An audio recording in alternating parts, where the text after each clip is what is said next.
Good morning. Welcome to today's meeting of the Assembly Committee for Government Affairs in the 2025 legislative session. Will the Secretary please call the roll? Assembly members Carter. Present. DeLong. Present. De Silva. Here. Edgeworth. Present. Flanagan. Here. Gallant. Here. Golding. Here. Gurr. Hunt. Here. Jackson. Here. Karras. Kasama. Here. Wynn. Here. Chair Considine. And I am here. We do have a quorum. Welcome to the audience here in Carson City, those joining by video conference in Las Vegas, and those listening over the internet. I would like to begin with some housekeeping measures. First, please check and silence your electronic devices. If you plan on testifying, please sign in at the table by the door and provide a business card to the committee secretary. We expect courtesy and respect in our interactions during the meeting today, even if we disagree with someone else's position. I encourage committee members to ask questions, and committee members will be using their laptops to view handouts and other documents. Please do not interpret this as a sign of disrespect or inattention. Today, we will conduct a work session to take action on measures the committee has heard in previous meetings. And with that, let's get started. I will now open the work session. It is not customary for the committee to take testimony or rehear any bills during a work session. However, I may invite a witness to come forward for clarification or questions during the consideration of a measure. We will be hearing 14 bills during today's work session. They are Assembly Bill 553 and Senate Bills 48, 71, 116, 155, 179, 208, 210, 273, 285, 313, 410, 443, and 447. As a heads up, we will be taking some of the bills slightly out of order.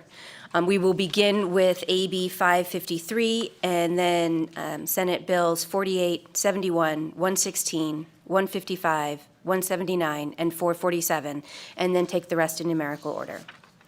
And with that, we will start with Assembly Bill 553. Ms. Drozdoff, if you would please summarize the bill.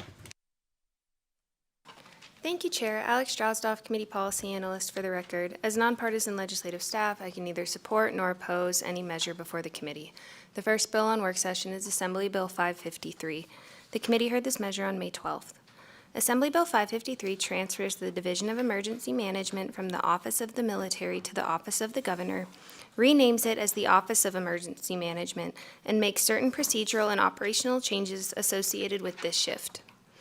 These changes include reorganization of the duties of the office, outlining the requirements and responsibilities of the Chief of the Office, and repealing certain provisions relating to the division. There are no amendments. Thank you, Chair. Thank you. Members, are there any questions? Seeing none, I will now entertain a motion to do pass Assembly Bill 553. So moved. Second. I have a first from Vice Chair and Wynn and the second from Carter. Is there any discussion on the measure, on the motion? Seeing none, all those in favor say aye. Aye. Any opposed say nay. Please raise your hand for nay. I have one nay by Assembly Member Jackson. Motion carries, and the floor statement will be assigned to Assembly Member Carter. Ms. Drozdoff, if we can move to the next. Thank you, Chair. Alex Drozdoff, Committee Policy Analyst. The next bill on work session is Senate Bill 48 in its first reprint, which revises provisions relating to planning and zoning. The committee heard this measure on April 30th. Senate Bill 48 makes several changes relating to planning commissions in Nevada. Specifically, it moves the deadline from April 1st to October 1st for local planning commissions in Washoe County to submit their annual reports. The bill also authorizes the governing body of a county or city located outside of Clark County to provide, by ordinance, that a planning commission member term matches the term of the governing body member who recommended them for appointment. Because this next section of the bill is changed by the proposed amendment, I will move forward to that section of the bill page. The City of Reno proposed an amendment removing provisions authorizing the governing body to provide, by ordinance, that planning commission members serve at the pleasure of the authority that appointed them. The amendment also changes the effective date of the bill. Thank you, Chair. Thank you. Members, are there any questions? Seeing none, I entertain a motion to amend and do pass on Senate Bill 48. I move the amended do pass. Second. I have a first from Assemblymember DeLong and a second from Assemblymember Gurr. Is there any discussion on the motion? Seeing none, all those in favor say aye. Aye. All those opposed say nay. Nay. Could you please raise your hands? I have a no from Assemblymember Flanagan, Vice Chair Nguyen, and just those two. Motion carries, and I will assign that floor statement to Assemblymember DeLong. You can move to the next one, Ms. Drozdoff. Thank you, Chair. Alex Straussdorf, Committee Policy Analyst. The next bill on work session is Senate Bill 71 in its first reprint, which revises provisions relating to purchasing. The committee heard this measure on May 13th. Senate Bill 71 requires governing bodies of local governments and the administrator of the purchasing division to post certain information on their internet websites. This information includes details about the types of supplies, materials, equipment, and services purchased, as well as procedures for requesting notice of solicitations and other methods of obtaining contracts for such purchases. The bill updates the responsibilities of the Commission to study governmental purchasing, requiring it to review and recommend improvements for efficiency and equity in government contracts, and to promote local business participation through new policies, supplier training, and outreach programs, including networking and mentorship. Additionally, local governments with Commission representation must submit an annual report to the Commission detailing their staff, purchasing expenditures, and activities involving specific businesses. Lastly, the bill abolishes the Regional Business Development Advisory Council for Clark County. There has been an amendment proposed for this measure. Commissioner Romero with the Nevada Commission on Minority Affairs proposed an amendment to remove the language in Section 12 of the bill concerning the Nevada GROW Act, Section 3. Specifically, the language proposed to be removed is in subsection 3, which reads, "Mentor the businesses as to the optimum use of data received under the program relative to the making of business decisions." Thank you, Chair. Thank you, members. Are there any questions? Seeing none, I will entertain a motion to amend and do pass as amended on Senate Bill 71. And I have a first from Vice Chair Nguyen and a second from Assemblymember Carter. Is there any discussion on the motion? Seeing none, all those in favor say aye. Aye. All those opposed say nay. Nay. Please raise your hands. I have nays from Assemblymember DeLong, Gurr, and Kasama. Motion carries, and I will assign the floor statement to Assemblymember Flanagan. Thank you. We can move on to the next.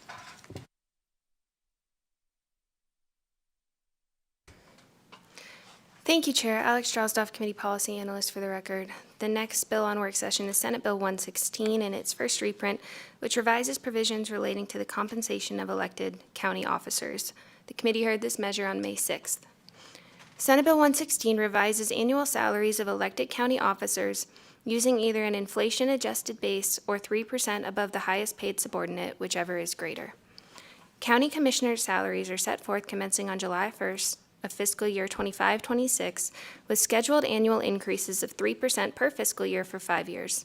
The bill allows a Board of County Commissioners to grant a cost of living increase of 2% annually, or at any time the board deems appropriate, to the base salary of each elected officer. However, these increases must not be used as one-time bonuses that would prevent an increase to the base salary of a person elected to such an office at a later date. If the Board of County Commissioners determines financial resources are insufficient to pay salary increases, pay may be frozen or reduced, but any reductions must be applied using the same reduction calculation for each elected county officer.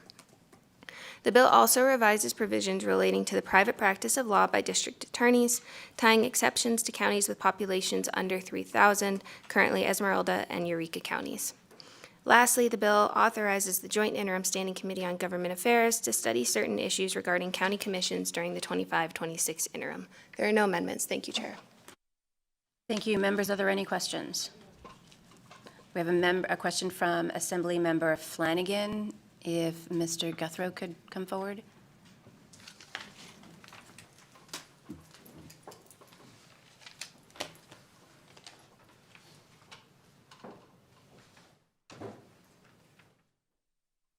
I'm happy to be here. Vincent Guthrow for the record. Go ahead. Good morning. Thank you, Chair, and thank you, Mr. Guthrow, for coming up to answer the question. It's really simple. Just want to make sure in the language where there's the choice between the CPI adjustment or the 3% higher than the highest paid person that that officer supervises. Is there any choice, or is it a matter of which one is higher? For the record, Vincent Guthrow, the way that I read it is it's the highest amount, but I would have to defer to legal on the interpretation of the bill. But that's how I read the legislative, the wording here in the bill. So, Chair, may I have a quick follow-up on that? Go ahead. So if the highest supervised person underneath that person were at the top of that pay scale because of their time with an organization, in our largest county, for example, it could be $167,564.80, and they would be able to adjust their salary to 3% over if that person were at the highest end of that pay scale. For the record, Vincent Guthrow, my understanding around the 3% is that it's to alleviate the inequity in pay where the deputy might make less than, might make more than the elected department head, which is what is happening now. But that is correct. If the pay scale of the deputy was at the highest amount, then it would be 3% above that amount.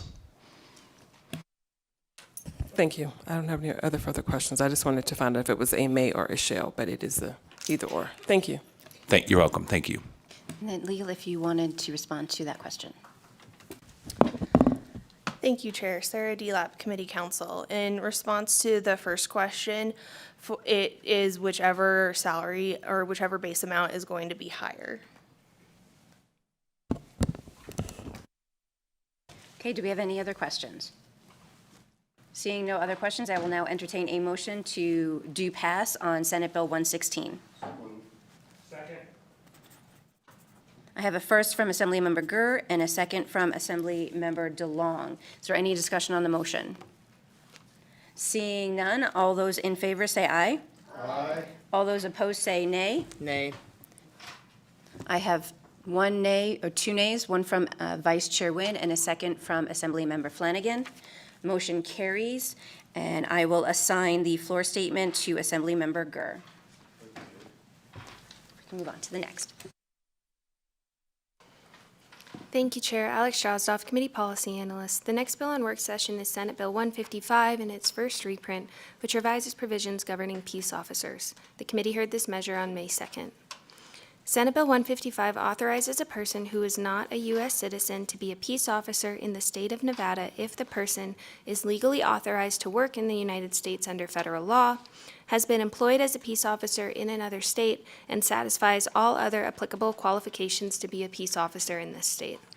Lastly, the bill prohibits the Peace Officers Standards and Training Commission from adopting regulations that require citizenship for the appointment of a person as a peace officer if the person meets the aforementioned criteria. There are no amendments. Thank you, Chair.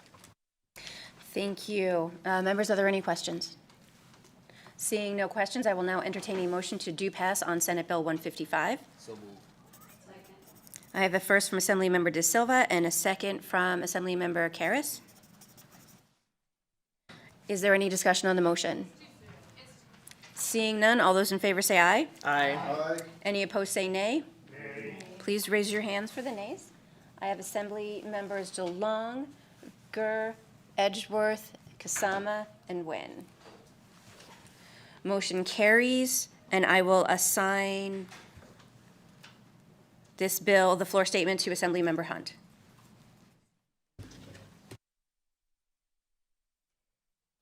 Thank you, Chair. Alex Straussdorf, Committee Policy Analyst. The next bill on work session is Senate Bill 179 in its first reprint, which revises provisions relating to discrimination.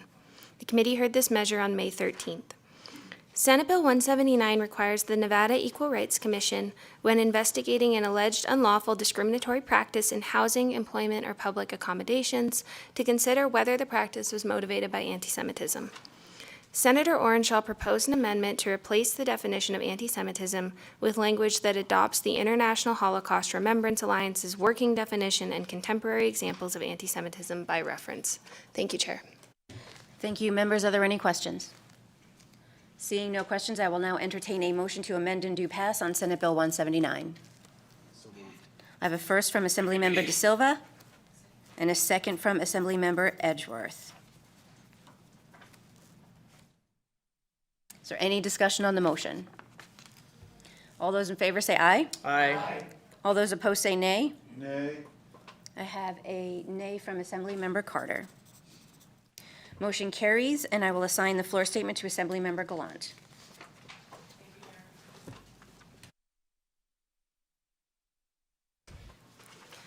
Thank you, Chair. Alex Drozdoff, Committee Policy Analyst. The next bill on work session is Senate Bill 447 in its first reprint, which revises provisions relating to public works. The committee heard this measure on May 5th. Senate Bill 447 authorizes a court to award reasonable attorney's fees and costs to the prevailing party on a writ of mandamus to enforce certain provisions relating to public works, along with an alternate writ of mandamus filed by a contractor on a public work to compel performance of certain required duties of a public body. Senator Flores proposed an amendment outlining circumstances under which a party found to have legal standing by a court of competent jurisdiction may bring an action against a public body to obtain an alternate writ of mandamus related to the awarding of a contract. The amendment specifies the district court may award reasonable attorney's fees and costs to the prevailing party. Thank you, Chair. Thank you. Members, are there any questions? Seeing none, I will now entertain a motion to amend and do pass on 447. I have a first from Vice Chair Nguyen and a second from Assemblymember Carter. Is there any discussion on the motion? Seeing none, all those in favor say aye. Aye. All those opposed say nay.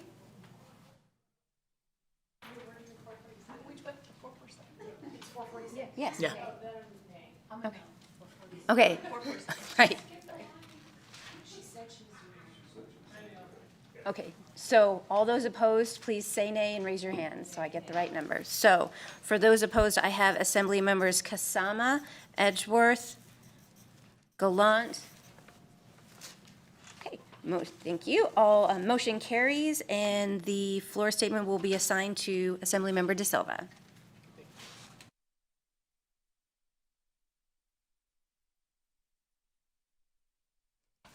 Thank you, Chair. Alex Drozdoff, Committee Policy Analyst. The next bill on work session is Senate Bill 208 in its first reprint, which revises provisions governing certain surcharges imposed by a county. The committee heard this measure on May 1st. Senate Bill 208 revises the authorized uses for revenue collected by a county from certain emergency reporting telephone surcharges. The bill also increases the monetary threshold that triggers reduced surcharges for associated special revenue funds in certain counties. There are no amendments. Thank you, Chair. Thank you. Members, are there any questions? Seeing none, I will now entertain a motion to do pass Senate Bill 208. I have first from Assemblymember Karras and second from, was that Assemblymember Gallant? Is there any discussion on the measure? On the motion? Any discussion on the motion? Okay, seeing none, all those in favor say aye. Aye. Any opposed say nay. Motion passes unanimously, and I will assign that floor statement to Vice Chair Nguyen. Thank you, Chair. Ms. Drozdoff, if we can go on to the next one. Thank you, Chair. Alex Drozdoff, Committee Policy Analyst. The next bill on work session is Senate Bill 210 in its first reprint. The committee heard this measure on May 5th.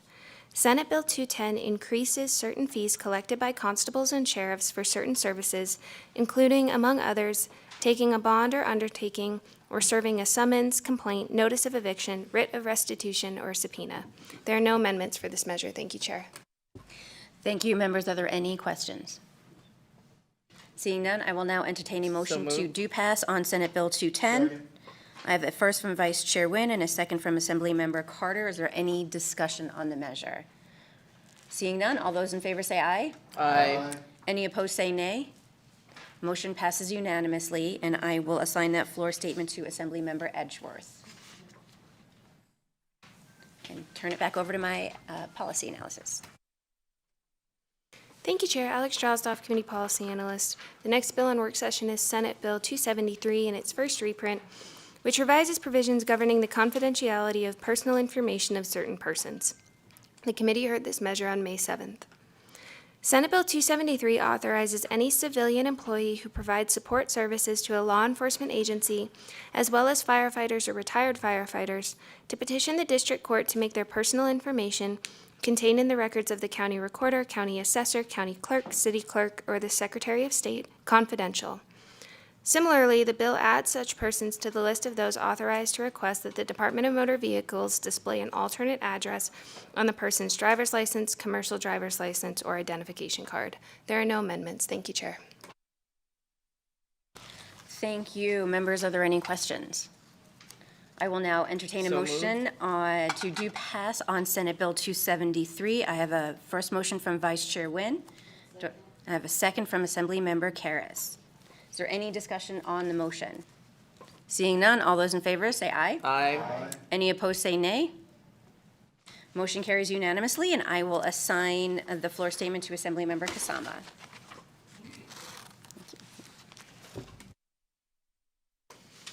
Thank you, Chair. Alex Strasdorf, Committee Policy Analyst. The next bill on work session is Senate Bill 285 in its first reprint, which revises provisions relating to apprenticeships. The committee heard this measure on May 8th.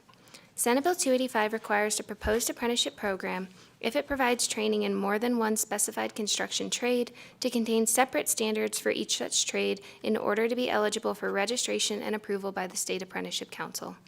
If a set of standards that does not comply with the provisions of the bill has been approved for a program before October 1st, 2025, the program may continue to use that set of standards until it is voided or superseded. There are no amendments. Thank you, Chair.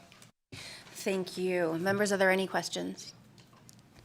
Seeing none, I will now entertain a motion to do pass Senate Bill 285. I have a first from Vice Chair Nguyen and a second from Assemblymember Carter. Is there any discussion on the measure, on the motion? Stuck on measures this morning, I'm sorry. Seeing no discussion on the motion, all those in favor say aye. Aye. Any opposed say nay. Nay. Please raise your hand. I have 2 nays, and that would be Assembly Members Gallant and DeLong. Motion carries, and I will assign the floor statement to Assemblymember Carter. Thank you. Thank you, Chair. Alex Strasdorf, Committee Policy Analyst. The next bill on work session is Senate Bill 313 in its first reprint, which revises provisions relating to state purchasing. The committee heard this measure on May 6th. Senate Bill 313 requires the administrator of the purchasing division to take certain actions before entering into a contract for services without competitive selection.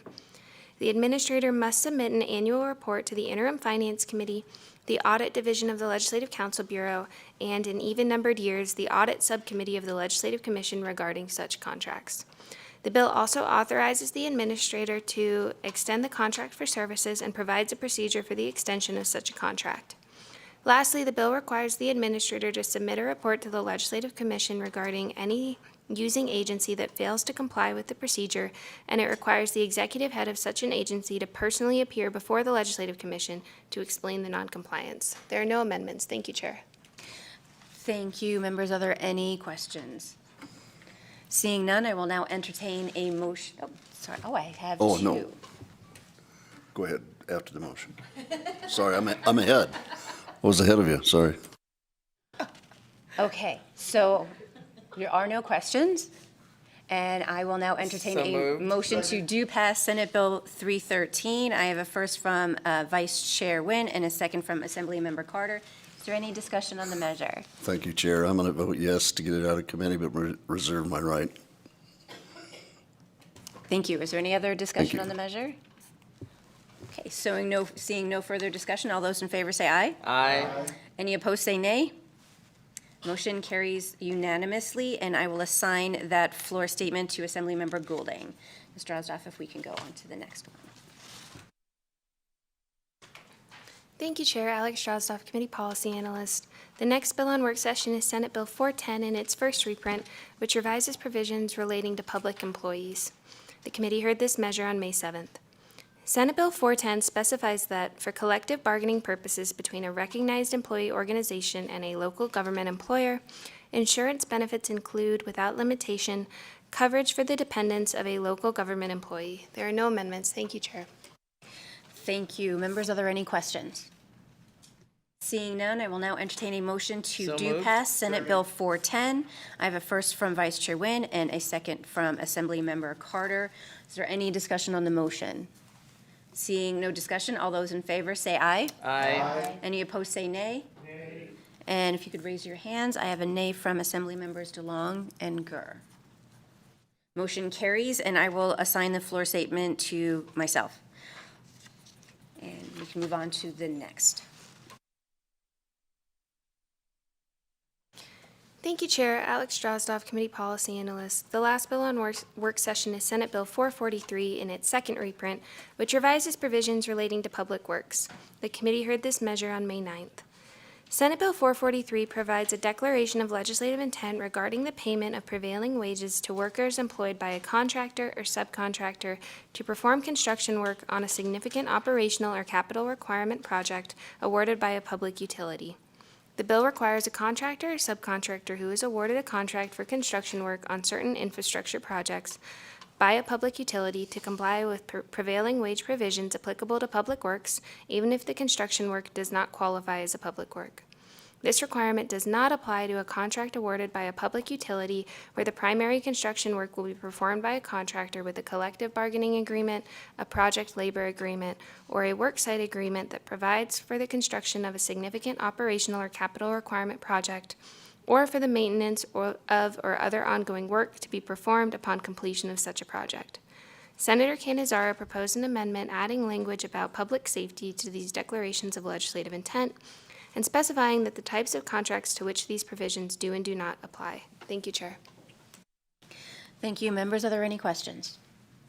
Seeing none, I will now entertain a motion to amend and do pass on Senate Bill 443. I have a first from from Vice Chair Nguyen and second from Assemblymember Carter. Is there any discussion on the motion? Assemblymember Kasama. Thank you, Chair. I'm voting this yes out of committee. I'm waiting for clarification on some definitions, so thank you. Any additional discussion on the motion? Seeing none, all those in favor say aye. Aye. Any opposed say nay. Nay. I have nays from Assembly Members DeLong and Gallant. Motion carries, and I will assign the floor statement to Assemblymember Karras. And with that, we will close the work session.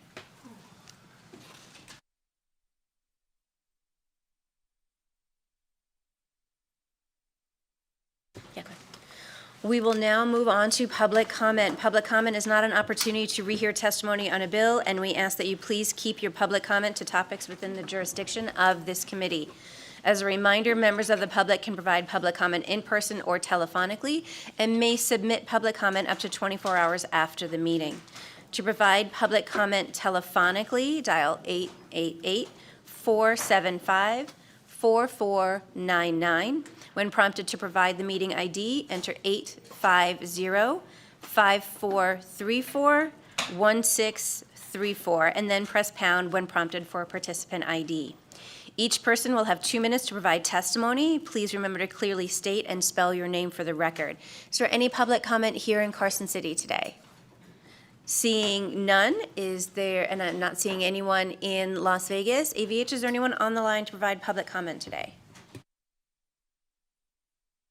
Thank you. If you would like to provide public comment, please press *9 to take your place in the queue.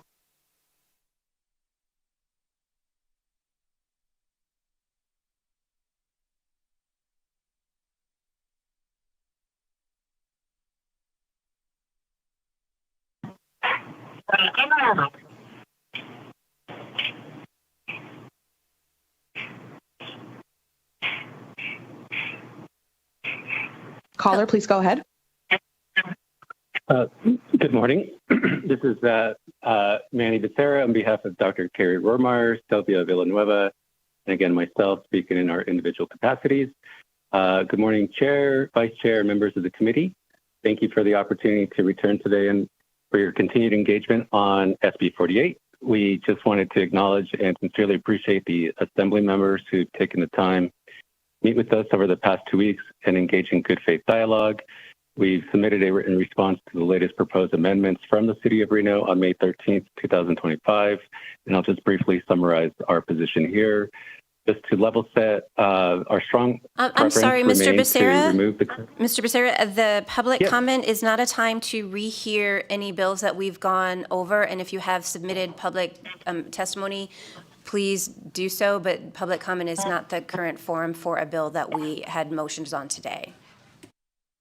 Okay, perfect. Well, I'll just go back to how I started it. Just wanted to extend our appreciation to the legislation and the Assembly members. Thank you so much. Chair, we have no additional callers for public comment. Thank you. We do not have another meeting scheduled at this time, but if more business comes before the committee, we will be back to carry out the remainder of our work. But that does include our meeting for today, and the meeting is adjourned.